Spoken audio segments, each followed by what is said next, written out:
मित्रांनो, माणसाच्या मनातील भावना आणि मनातील श्रद्धा ही जर मनापासून असेल ना, तर त्याला दिखाव्याची काहीच गरज लागत नाही. आणि हेच हा व्हिडिओ आपल्याला सांगत आहे.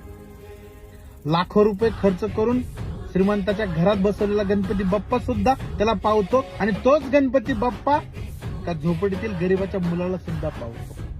त्यासाठी फक्त मनातील श्रद्धा ही मनापासून असावी लागते. या व्हिडिओ मधला हा चिमुकला त्याने एकदम साधेपणाने गणपती बाप्पा बसवला आहे, आणि एकदम साधेपणाने बिचारा एकटाच त्या गणपती बाप्पाची आरती करताना दिसत आहे. परिस्थिती अभावी तो दिखावा करू शकत नाही, पण तरी सुद्धा तो गणपती बाप्पा त्याला नक्कीच पावणार आहे. आणि गणपती बाप्पाकडे माझी विनंती असेल की हे बाप्पा, ह्या मुलाच्या पुढे जाऊन सर्व इच्छा पूर्ण कर, आणि हाच मुलगा उद्या त्याच्या आलिशान बंगल्यामध्ये तुझी मूर्ती स्थापना करू दे, त्याच्या सर्व काही इच्छा पूर्ण होऊ दे.